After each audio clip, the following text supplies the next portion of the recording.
Un saludo muy afectuoso para todos los que estáis viendo este programa de preguntas y respuestas en el canal. Quiero recordar que hay algunos que preguntan cómo no se ha contestado todavía la pregunta que envié hace 15 días, 20 días o un mes.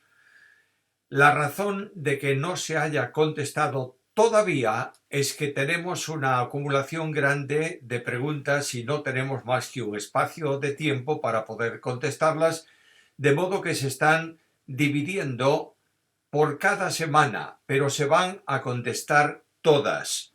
Vamos a responder todas las preguntas que tenemos en su momento, así que por favor pedimos un poco de paciencia a las preguntas que todavía no se han respondido y las estaremos contestando en este y en los programas suficientes, de modo que no se va a olvidar ninguna de las preguntas que hemos recibido. Comenzamos con la serie que tenemos para el día de hoy.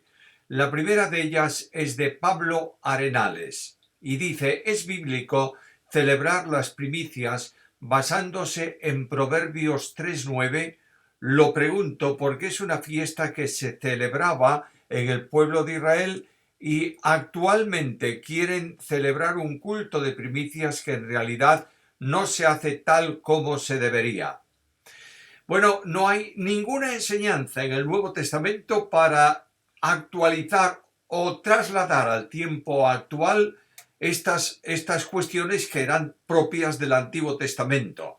Por tanto, lo único que dice el Nuevo Testamento en cuanto a ofrendas es que toda ofrenda es un sacrificio acepto, agradable a Dios. Pero tratar de traer cuestiones del Antiguo Testamento, fiestas del Antiguo Testamento, asuntos del Antiguo Testamento al tiempo actual es un problema serio, porque no estamos en el antiguo pacto, sino en el nuevo pacto. Y la regulación de lo que la Iglesia de Cristo hace en el tiempo presente está escrito por apóstoles y profetas en el Nuevo Testamento. Pablo Arenales. Viendo un culto reciente en su iglesia, pude notar que realizan 4 tipos de ayuno. Mi pregunta es: ¿cuál es el propósito y si es algo personal o se enseña el ayuno como una doctrina? La Biblia enseña que el ayuno es una forma de retirar cuestiones personales para dedicar ese tiempo a la oración, sea la comida, sea el entretenimiento, sea cualquier cosa que nosotros utilizamos lícitamente, podemos dejar de usarla y ese tiempo lo dedicamos a la oración. Los tipos de ayuno que se han mencionado en el programa de ayuno semanal una vez al año de nuestra iglesia son orientaciones para ayudar a los creyentes a elegir el sistema mejor para dedicar un poco más de tiempo a la oración. A todos los que quieren participar en la semana de ayuno, que no es obligatoria, como podéis comprender, es absolutamente voluntaria. Quiero advertir que ningún ayuno, ningún tipo de ayuno en sí mismo o por sí mismo vale para algo. Simplemente el ayuno, si se dedica el tiempo del ayuno a la oración, entonces sí. Si no va acompañado de oración, el ayuno en sí mismo no tiene ningún valor espiritual delante del Señor. Pablo Arenales. Quería consultarles sobre una supuesta escatología paliativa que enseña que los sellos empezaron con la venida del Señor Jesucristo, que las trompetas se iniciaron en el año 300 después de Cristo con las cruzadas y que solo quedan las copas de ira. ¿Podría explicarme de dónde viene esta interpretación? Bueno, todas las llamadas interpretaciones de este tipo no tienen ninguna base bíblica y son simplemente propuestas, supuestos, planteamientos expresados por la mentalidad de los hombres, que quieren decir en favor de su pensamiento lo que la Biblia no dice en ningún lugar. Todo el programa de juicios, sean sellos, sean trompetas, sean copas, tienen que ver con el tiempo de la gran tribulación o de la tribulación, que es la última semana de Daniel, la semana 70, que empezará con el pacto entre el anticristo y el Israel apóstata. Por tanto, hablar de cumplimientos ya de asuntos escatológicos no tiene ninguna razón, ningún sustento, ninguna base bíblica. Cristian Doncel, ¿cuál cree que es la razón por la que en la mayoría de las iglesias no se predique sobre los libros de Jeremías, Amós, Habacuc, Ageo, Joel, Malaquías y Zacarías? De vez en cuando se mencionan versículos sueltos, pero no se predican sobre todo su contenido. Mi querido amigo y hermano, lamentablemente la exposición bíblica en general ha decaído, ha declinado en muchas iglesias y ha sido sustituida por mensajes motivacionales que citan textos elegidos de aquí y de allá para sustentar aparentemente en la Biblia lo que es el pensamiento personal del predicador. Ahora, una exposición bíblica no es una técnica interpretativa. Hay algunos que dicen que la exposición bíblica significa decir el significado de cada una de las palabras en el texto original en que fue escrito el mensaje, reflexionar sobre la formulación de las expresiones, hablar de figuras y de cosas de estas. Eso lo único que hace es calentar la cabeza y dejar frío el corazón. La correcta exposición bíblica dice al hombre, a los creyentes, lo que Dios ha dicho en su palabra, lo aplica a su vida personal, para que la exposición de la Biblia no quede en un mero intelectualismo, sino que sea aplicada a la vida del creyente por el Espíritu Santo y produzca una consecuencia. La Biblia no se estudia para saber más de Biblia, se estudia para vivir más conforme a la Biblia. Esteban Ezequiel, ¿puede explicar qué es la teología de la liberación y si la tenemos que estudiar? Bueno, teología de liberación es una forma más de teología basada específicamente en una necesidad social. De modo que hay personas que se dan cuenta de que en ciertos lugares del mundo, en ciertos países del mundo, hay una opresión de los ricos contra los pobres de una forma tremenda, en donde algunos utilizan los recursos de todo el país y hay personas que no tienen para comer, etcétera, etcétera. Una tragedia humana consecuencia del pecado. Y esto toman esencialmente el libro del Éxodo, la salida de Israel y el entorno del Pentateuco para aplicar eso al tiempo de hoy y hablar de que la teología bíblica es una teología que libera a las personas de su opresión social. Realmente la Biblia, la palabra de Dios, el estudio de la Biblia, libera al hombre de su pecado cuando se cree en Cristo. ¿Debemos estudiar la teología de la liberación? Creo que debemos conocerla, sobre todo aquellos que son líderes en la iglesia y están enseñando, para entender en qué se basa. Pero no hay teología para pobres y teología para ricos. La teología conduce al creyente y al hombre en general al conocimiento de Dios. Willy Vázquez. Muy buena aclaración, porque sí, lamentablemente hay muchos que creen que la salvación se pierde. No es una pregunta, simplemente seleccionamos ese comentario para reafirmarnos en lo que es doctrina bíblica fundamental. No hay ningún texto, como hemos considerado, que sustente la pérdida de salvación si no se saca de su contexto. Por tanto, es una doctrina que debemos prestar atención y mantenernos firmes en ella. El que es salvo es eternamente salvo. Néstor Torres. En Juan 10:34 dice: dioses sois. Los testigos de Jehová lo usan para hablar de que Jesús era un Dios, o sea, no el Dios omnipotente. ¿A qué se refiere ese versículo que también está en Salmos? El texto, la expresión dioses sois, se aplicaba a los jueces en el Antiguo Testamento porque actuaban en nombre de Dios y aplicaban la ley de Dios que Dios había establecido. Por tanto, tenían que ser sus disposiciones obedecidas, porque no partían de ellos, partían de Dios. Por eso, ante el pueblo era como si fuesen dioses, porque estaban actuando en el nombre del Dios verdadero. Pero tomar eso para negar la deidad de Cristo es hacer una ofensa a la Escritura, porque la Biblia enseña que Cristo es Dios en unidad con el Padre y con el Espíritu Santo, el único Dios verdadero en la Santísima Trinidad. Todos aquellos que buscan textos en la Biblia para negar la deidad de Cristo están luchando contra la Biblia y oponiéndose a la verdad que Dios ha revelado.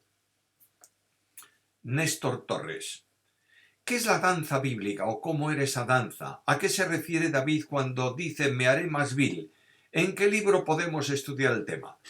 La danza bíblica era la expresión con movimiento de cuerpo acompañado también de instrumentos, panderos, etcétera, etcétera, para expresar la identificación de una forma visible de aquel que cantaba o alababa, adoraba a Dios, danzando, saltando, como expresión, manifestación de gozo personal y expresando así lo que contenía la letra y la música.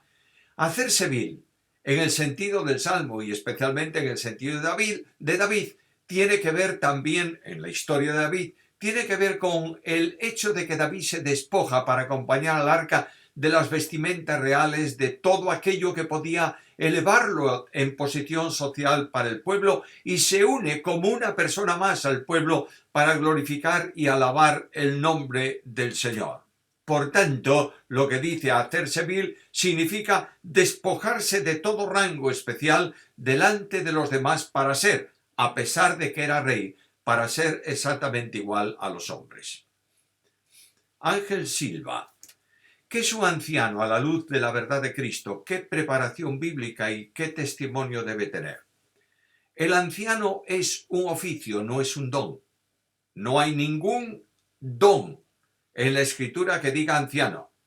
Es un oficio de conducción que equivale a la conducción del pastor o a los pastores en la iglesia. De ahí que el apóstol Pablo dejó a Tito en Creta para que estableciese correcciones a lo que estaba desordenado y estableciese ancianos por las ciudades. Los ancianos tienen como misión la conducción, la ayuda a los miembros, el pastoreo de la congregación.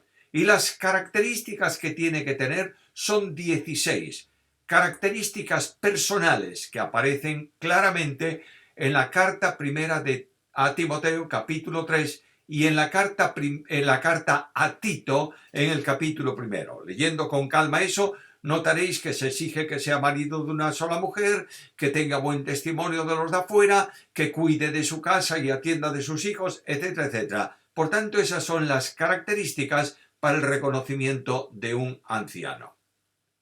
Ángel Silva.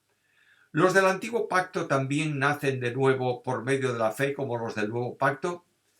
La salvación es siempre del mismo modo, por gracia mediante la fe. El primer hombre que se ha salvado en la historia de la humanidad se salvó por gracia mediante la fe, y el último hombre que se salve antes de cielos nuevos y tierra nueva se va a salvar por gracia mediante la fe.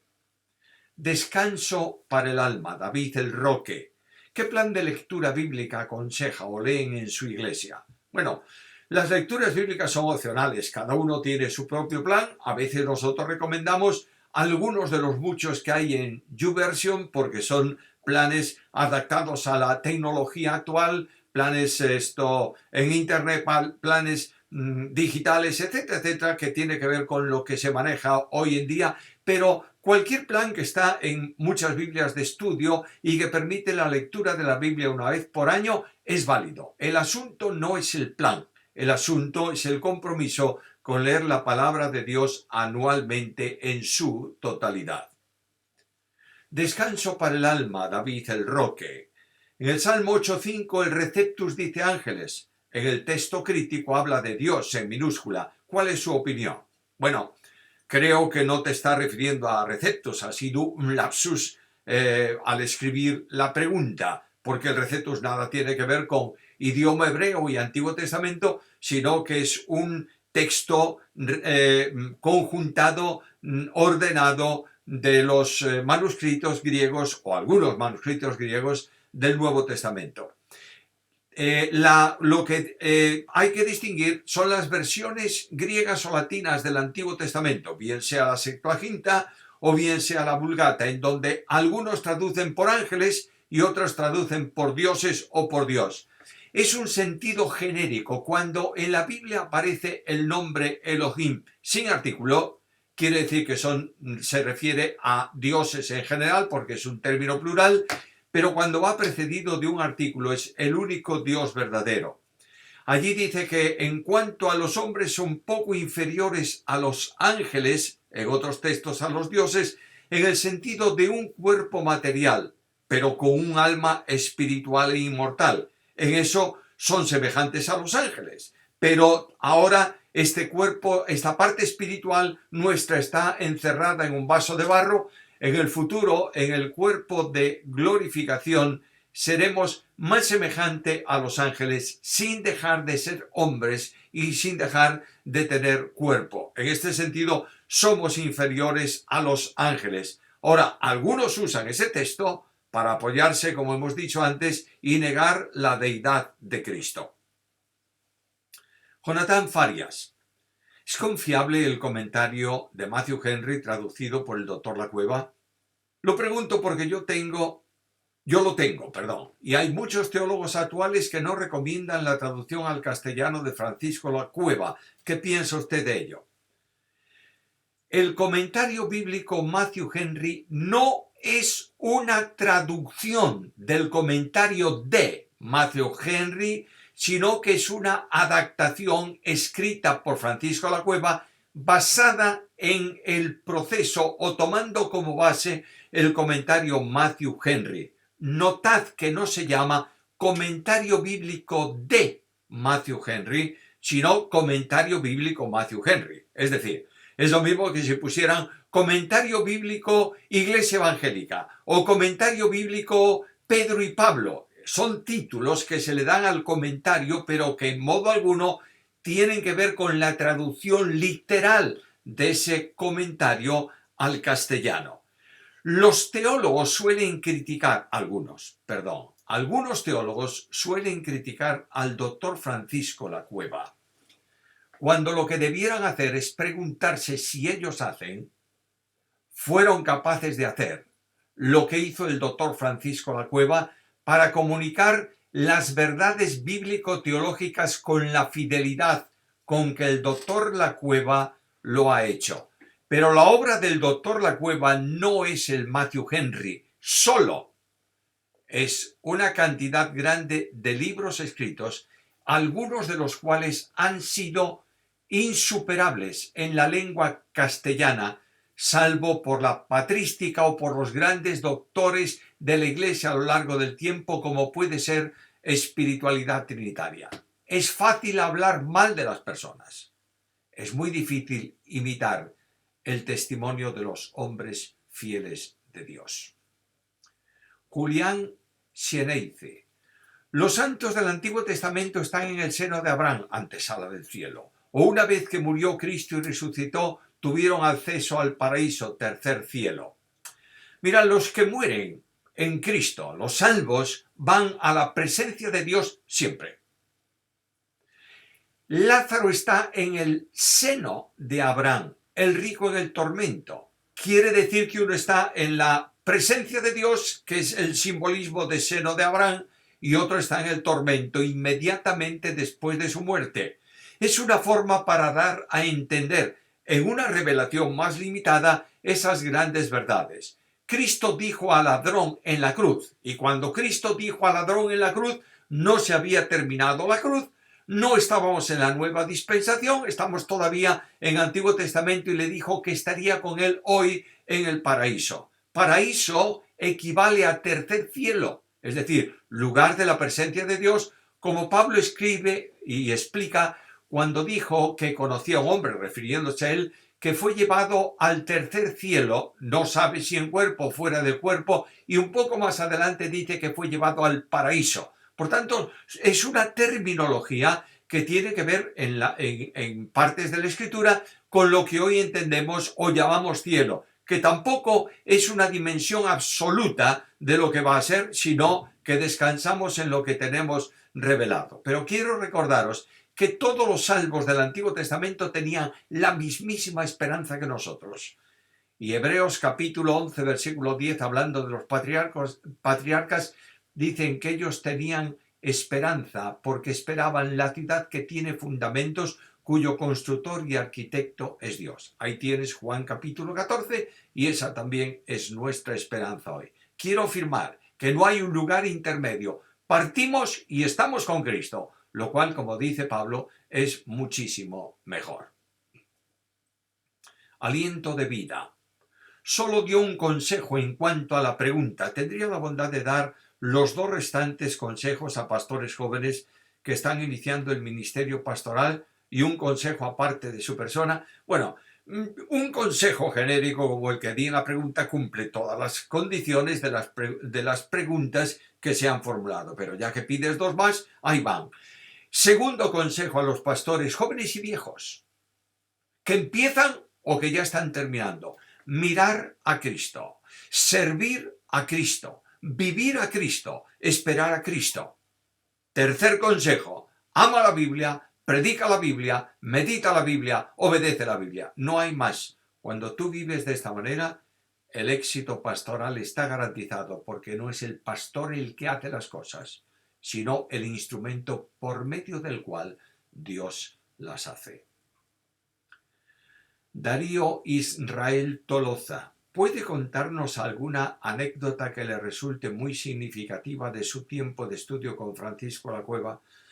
Bueno, es muy difícil seleccionar una anécdota de las muchas que he vivido con el doctor Lacueba, pero recuerdo que un día, estudiando ya al final de mi máster en Cristología, él me dijo: oye, sabemos mucho de Cristología, ¿no te parece? Y yo le miré en silencio y me dijo él: no sabemos absolutamente nada, estamos empezando. Y además me dijo: mira, si todo lo que estudiamos llena la cabeza pero no mueve el corazón, hemos perdido el tiempo.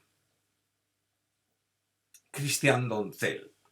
¿Es correcto que se le llame madre al Espíritu Santo? Hay quienes sustentan que es una mujer. ¿Es correcto? Eso es una impostura bíblica, una mentira tremenda y una ofensa gravísima al Espíritu Santo de Dios. Es decir, lo que la Biblia no dice. El Espíritu Santo es la tercera persona de la Santísima Trinidad, único Dios verdadero en unidad con el Padre y con el Hijo. Por tanto, decir o hablar de sexo, de mujer o de hombre en relación con Dios, es una ofensa tremenda y gravísima que se hace al Dios admirable y verdadero. Navans M12. ¿Podría hacer un programa para explicar la disciplina eclesial? Y si es posible, mientras tanto, ¿puede dar una explicación sobre el proceso de restauración? Hace unos días explicaba que algunas iglesias establecen la disciplina como forma de castigo y no como el proceso mediante el cual el creyente en Cristo es restaurado a la comunión.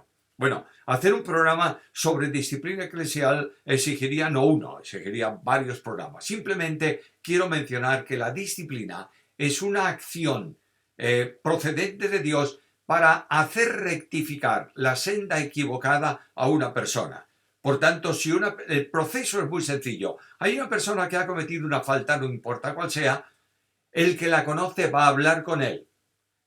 Trata de que entienda su posición.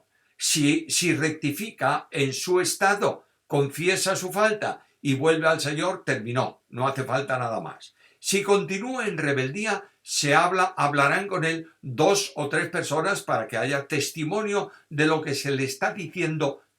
Ojo, bíblicamente y con la gracia de Dios, no podemos disciplinar a una persona por algo que la Biblia no enseña y no dice. No puedo disciplinar a una persona porque no viene a todos los cultos de oración. No puedo disciplinar a una persona porque de vez en cuando participa y de vez en cuando no participa de la cena del Señor. Estas son tonterías por las que no podemos más que exhortar, pero no disciplinar. Ahora, una vez establecida el segundo nivel de disciplina, si persiste en una práctica equivocada de vida cristiana o se mantiene en el pecado, hay que decirlo a la Iglesia y aplicarle una disciplina correctora un poco mayor. La disciplina no es por tiempo, sino simplemente por el espacio en que hace operativo lo que se le ha dado para cambiar la vida. En el momento en que la persona confiesa su error delante del Señor, automáticamente termina toda disciplina. Y mantener una disciplina a una persona por un tiempo, luego de haber rectificado y confesado su pecado, es un gravísimo pecado, porque estamos castigando a quien Dios ha hecho libre.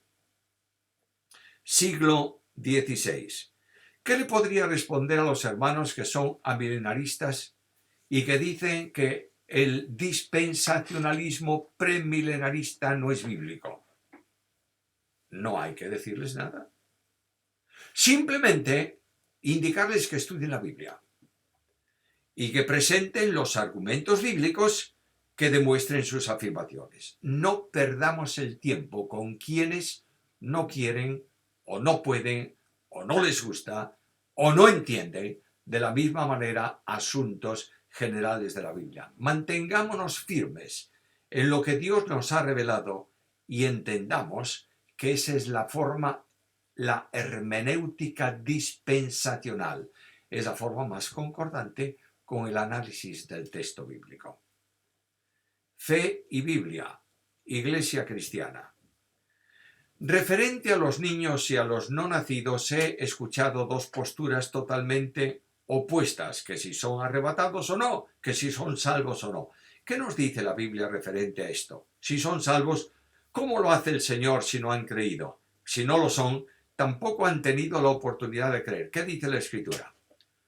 Primeramente, quiero recordaros que el sacrificio de Cristo en la cruz del Calvario es de alcance absoluto. Es decir, en Cristo Dios hace salvable a todo hombre, no importa cuál sea su condición social o cuál haya sido la dimensión de su pecado. Dios salva a todo aquel que viene a Él y deposita su fe en el Hijo único, Salvador, único mediador entre Dios y los hombres. Los niños que nacen no creen, pero no ofenden, porque no tienen uso de razón. Es decir, no pueden rechazar ni pueden aceptar. Cuando un niño muere, los recursos admirables de la obra expiatoria del Calvario les son aplicados. Es decir, no son salvos por no cometer ningún pecado, no son salvos por estar en un estado de inocencia, no son los niños salvos porque no tienen uso de razón. Un niño es un niño, pero si muere ese niño, se le aplica los méritos del Calvario para eliminar el pecado heredado de Adán, lo que técnicamente se llama el pecado original, y ese niño no se pierde, no puede perderse. El hecho de arrebatamiento, transformación, etcétera, etcétera, no interesa tanto. Lo que sí quiero es alentar a las madres que han perdido un niño pequeñito, a las mujeres que están viviendo en la angustia de si su niño pequeñito morirá sin conocer a Cristo. Confía que el Señor, el Dios de la gracia, ama a los niños y dijo, dejadlos venir a mí, porque de ellos es el reino de los cielos. Por tanto, queridos hermanos, alentémonos en esto, la radicalidad de decir que un niño, un recién nacido, que no ha creído se va al infierno, no tiene ningún tipo de base bíblica. Y es más, creo personalmente que es una ofensa al glorioso e infinito amor de Dios, por el cual entregó a su Hijo para que muriese por el pecado del mundo. Fe y Biblia, Iglesia Cristiana. Me gustaría que de todo lo que aprendió de su maestro Francisco La Cueva nos diga qué fue lo que más bien le hizo para que esa misma enseñanza compartirla con nosotros, que somos una congregación pequeña y joven. No hay mayor bien en mi vida, tomada no solo del doctor La Cueva, sino de pastores de mi iglesia que durante mucho tiempo han trabajado conmigo, de familiares míos, de mi padre, de mi madre, de mis abuelos. No hay consejo que mejor me haya ido que este. Ama la Biblia y respeta la Biblia. Cuando tú amas la Biblia y respetas la Biblia, caes en pecado, por supuesto, tú no eres perfecto, pero vivirás buscando en tu vida la voluntad de Dios. Cristian Doncel. ¿Cuáles son las doctrinas fundamentales y por qué no se pueden negociar? ¿Cuáles son las doctrinas generales y por qué podríamos tener diferencias en ellas? Bueno, ya hemos contestado varias veces esta pregunta. Doctrinas fundamentales, bibliología, teología propia, cristología, neumatología, angelología, antropología, soteriología, eclesiología y escatología. Son doctrinas que establecen el fundamento. Si yo no creo que Cristo va a venir, no creo en Cristo.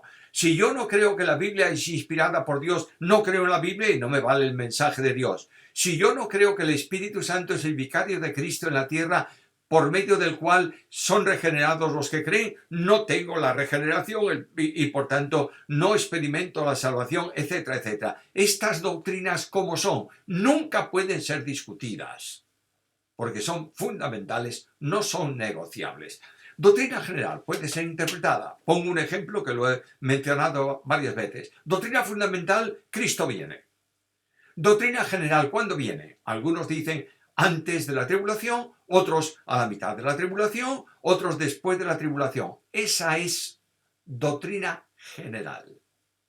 Ahí podemos negociar en el sentido de que no podemos decir, este hombre no tiene buena doctrina, porque yo tenga otra postura. Simplemente podemos no coincidir en la interpretación, pero podemos predicar a Cristo, creemos en Cristo, somos hermanos en Cristo y debemos tener plena comunión en Cristo. Ahora, en ningún caso lo que no se puede nunca es negociar con la Biblia, porque la Biblia es innegociable, porque es palabra de Dios. Manuel Sandoval. En Génesis 20 vemos como Abimelech toma a Sara y Dios le aparece en sueño y le reprende. En el versículo 4 deja claro que Abimelech no se había llegado a ella. Pero en el versículo 6 leemos lo siguiente, y le dijo Dios en sueños, yo también sé que con integridad de tu corazón has hecho esto, y yo también te detuve de pecar contra mí, y así no te permití que la tocases. ¿Podría explicarme cómo es que Jehová hizo esto? Pero al mismo tiempo Abimelech no se acercó a ella, porque Abimelech pudo hacerlo, Dios no obliga a ningún hombre. Sabemos que el Señor pone el querer como el hacer, pero no me queda claro. Te voy a contestar la pregunta con 3 palabras. Soberanía, Dios actúa como quiere. Providencia, Dios conduce su acción para una conclusión que él ha determinado, en este caso, que Abimelech no pecase y que tampoco cayese en el pecado Abraham y su esposa. Y en tercer lugar, protección. Dios protege a los suyos, a pesar de nuestras desgracias y de nuestras caídas. Por tanto, no podemos decir que Dios generó esto. No, tenemos que ajustarnos al texto bíblico. Eso es lo que pasó. Abimelech no había tocado a Sara. Dios llamó a Abimelech para que no lo hiciera y esto produjo la liberación de un posible y grave pecado que se hubiera cometido si Dios no hubiera intervenido. Miqueas Perrone, ¿por qué algunos cristianos están de acuerdo con los tatuajes? Bueno, podrán gustarte o no. A mí, personalmente, no me caen simpáticos los tatuajes, pero es una costumbre, es un asunto puramente personal. El tatuaje no se puede permitir cuando son ofensivos a la moral y a la verdad.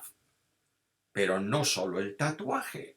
Las revistas de pornografía y cosas por el estilo no se pueden permitir. No podemos decir, bueno, eso es una cuestión del mundo. No, eso es un pecado. Ahora, el tatuaje es una costumbre social que, como las golondrinas vienen en verano y desaparecen cuando llega el invierno, así desaparecerá esa moda en el tiempo futuro.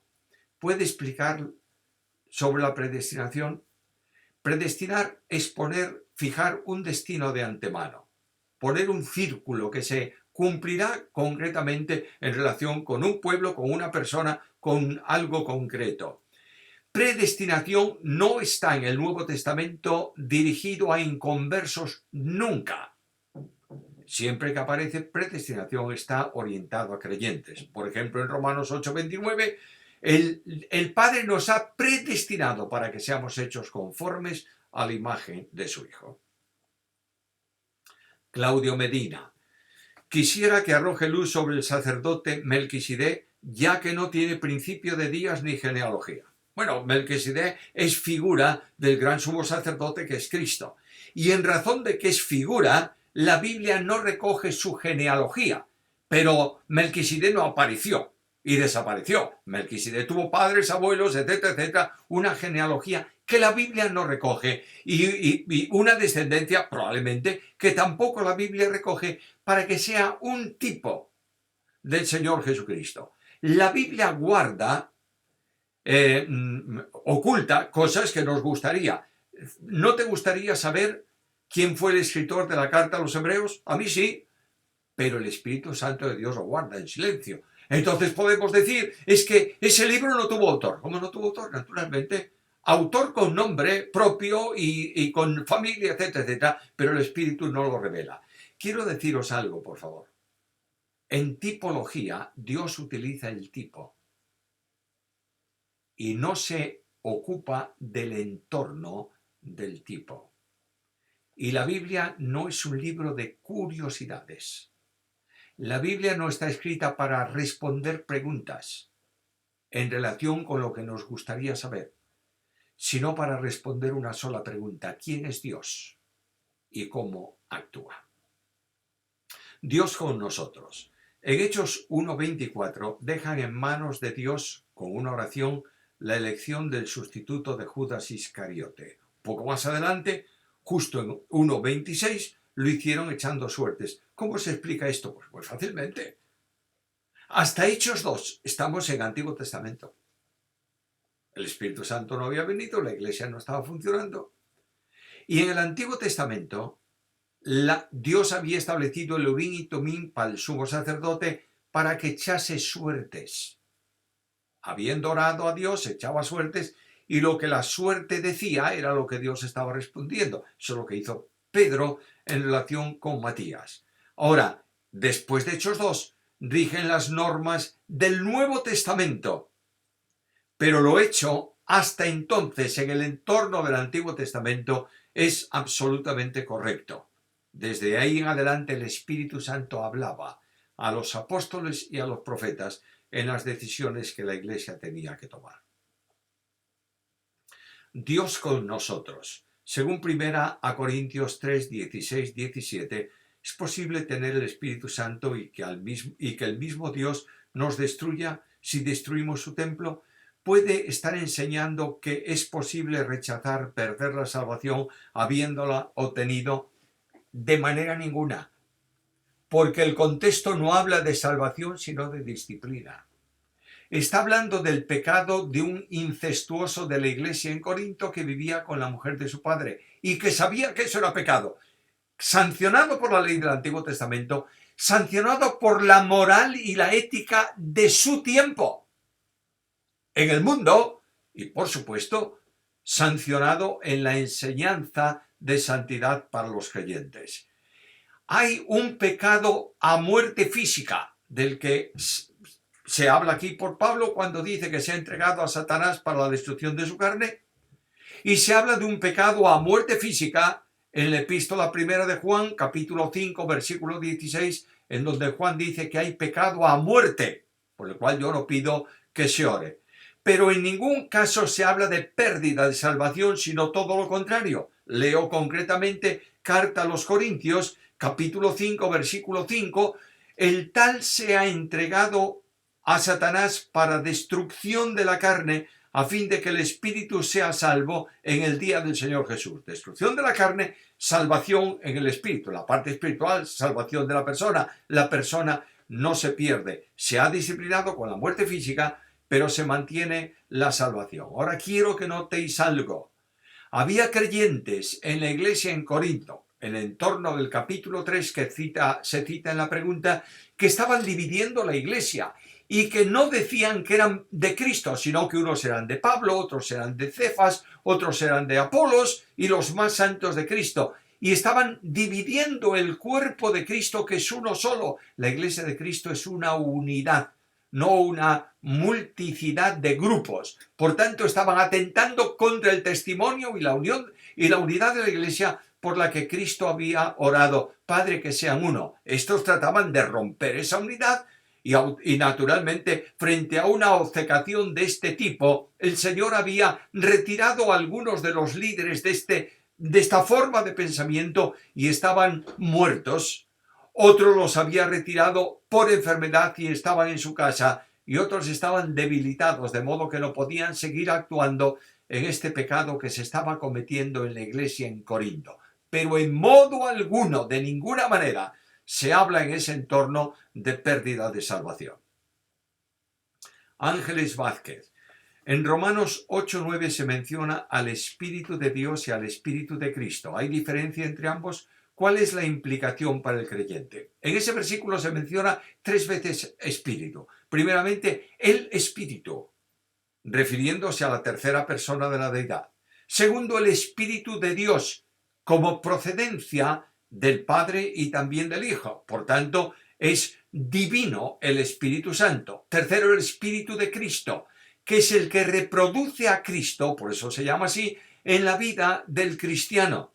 Y ese es el significado. Pero lo que quiero decir con todo énfasis es que aquel que no tiene el Espíritu de Cristo, que es lo mismo que decir el Espíritu de Dios, que es lo mismo que decir el Espíritu Santo, el que no tiene el Espíritu de Cristo, el Espíritu Santo, el Espíritu de Dios, no es salvo.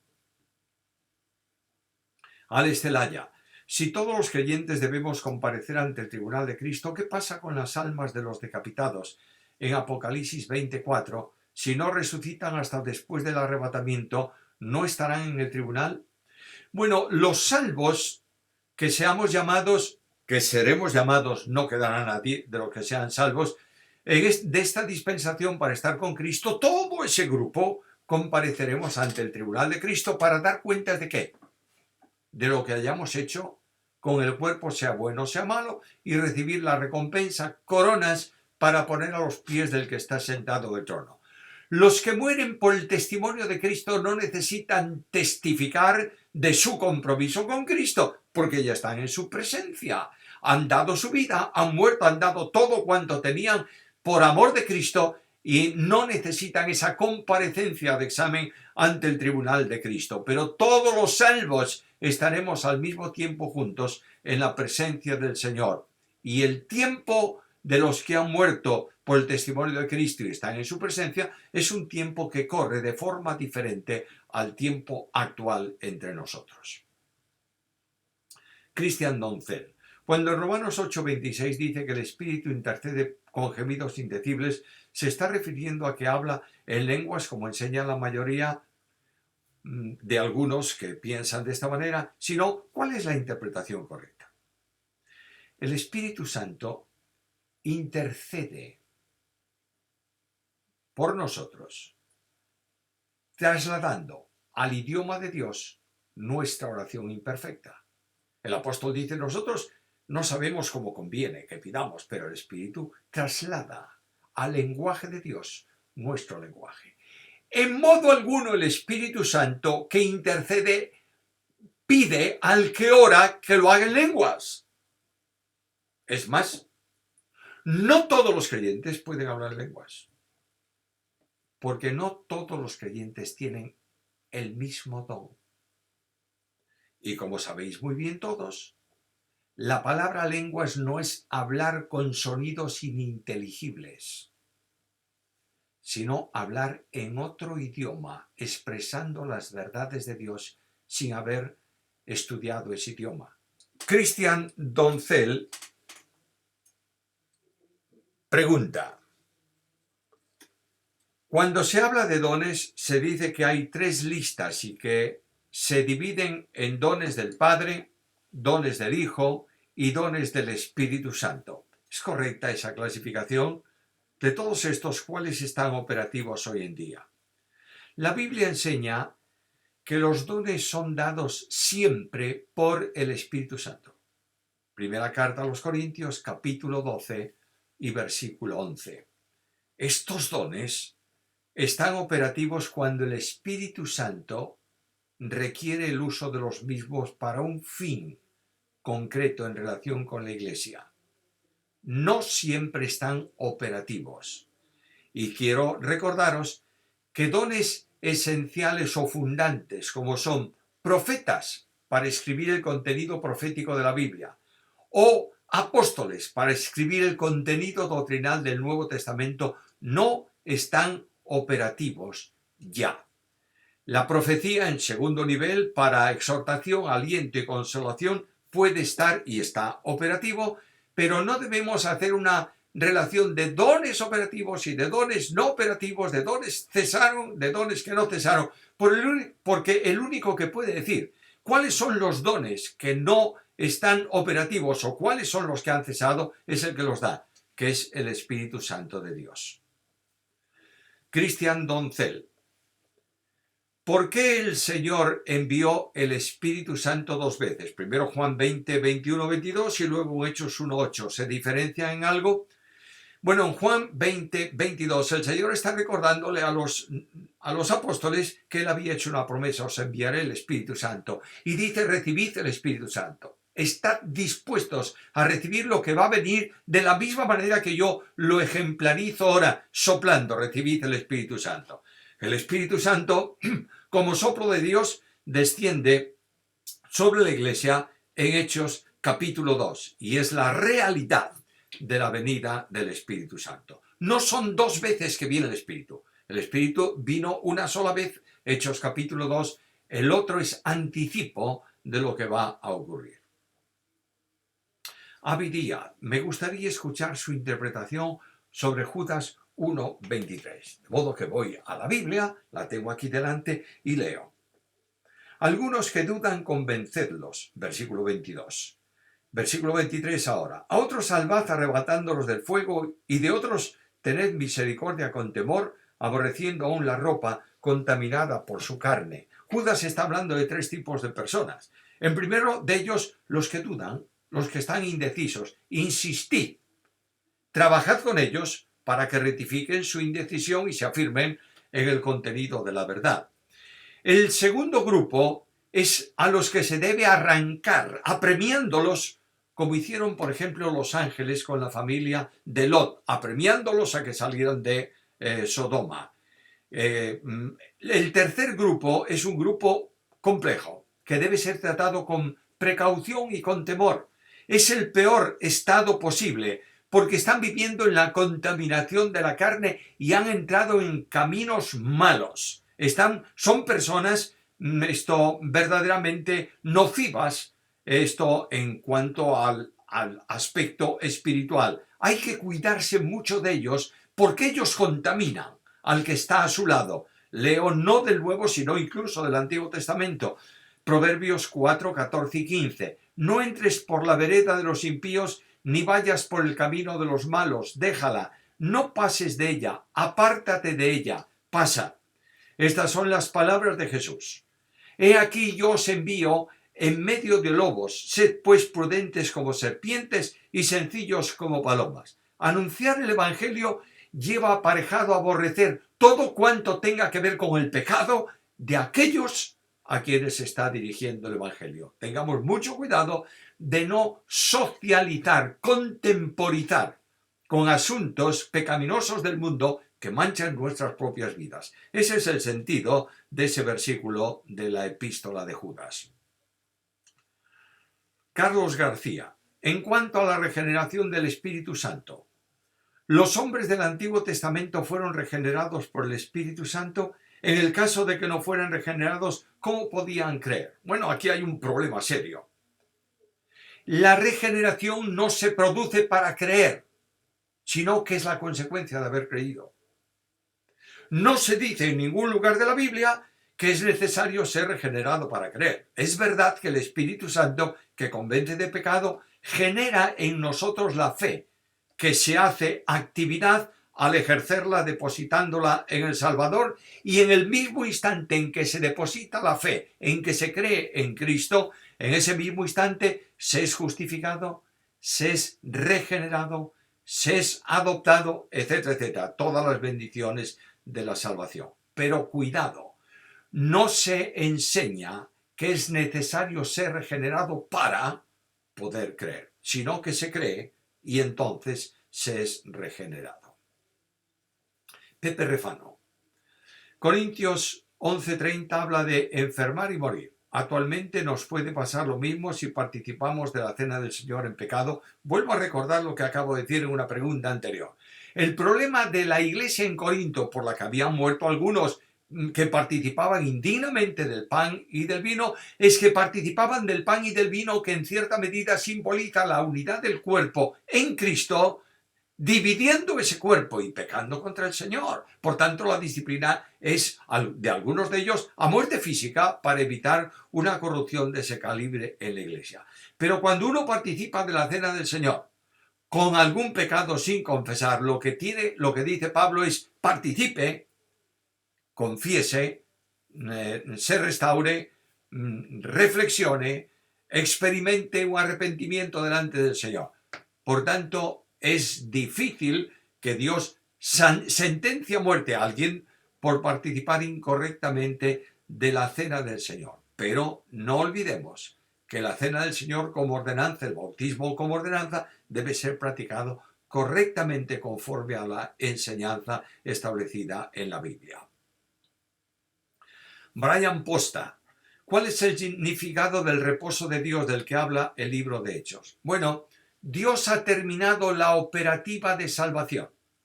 Ha planificado la salvación, ha enviado al Salvador, ha ejecutado la salvación, ya no hay nada más que hacer. El que cree en Cristo entra en ese descanso en cuanto a salvación de Dios. Y aquellos que estaban buscando la justificación por obras, terminó esa acción, siendo resuelto todo el sistema sacrificial en el Cordero de Dios que quita el pecado del mundo, sacrificio hecho una vez por todas. Por tanto, nosotros los que creemos estamos en el reposo de Dios. Jacqueline Adón: ¿qué es el bautismo en el Espíritu Santo? Lo pregunto porque he escuchado en varias ocasiones a pastores decir que los cristianos deben anhelar y pedirle a Dios el bautismo del Espíritu Santo. No es correcto pedir lo que se tiene. Yo tengo aquí en el despacho luz de iluminación.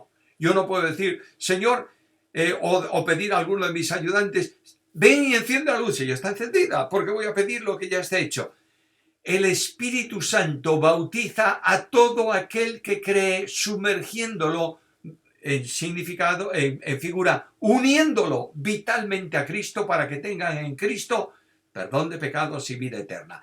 Todo creyente que ha recibido al Señor como Salvador o ha entregado su vida a Cristo recibiéndolo como Salvador y aceptándolo también como Señor, ha sido bautizado por el Espíritu Santo en Cristo y no puede pedir, ni debe pedir, el bautismo del Espíritu Santo. Lo que pasa es que hay personas que confunden plenitud del Espíritu con bautismo del Espíritu, pero esto no tiene culpa nadie más que ellos, que no entienden bien la escritura bíblica. Por último, Polímata Salomón: ¿es pecado que una mujer sea pastora de una congregación? El pastorado no es un oficio, es un don que Dios da a quien quiere. Si se trata de pastorado para conducción, voy a utilizar un término que no me gusta nada, pero lo digo para que entendáis qué cosa quiero decir. Para presidir la congregación, para conducir una iglesia, etcétera, etcétera, esa persona tiene que enseñar qué es lo que la iglesia tiene que creer de acuerdo con la Biblia, y en ese sentido ejerce una autoridad que exige que sea obedecido, no por él o a él mismo, sino por lo que enseña. La Biblia no permite que eso sea ejercido por una mujer. Primera carta a Timoteo, capítulo 2 y versículo 12. Ahora, si el pastorado femenino es para edificación, para consolación y para exhortación, y si utiliza ese título, no digo que sea correcto el título, pero es posible aceptarlo en base a 1 Corintios 14:3. Pero no tiene ninguna base bíblica si se trata de que una mujer ejerza autoridad enseñando dogmáticamente para ser obedecida. Con esto llegamos al final del programa de preguntas y respuestas del día de hoy. Os esperamos en la semana próxima si el Señor no viene antes. Bendiciones a todos de parte del Señor es nuestra oración para vosotros.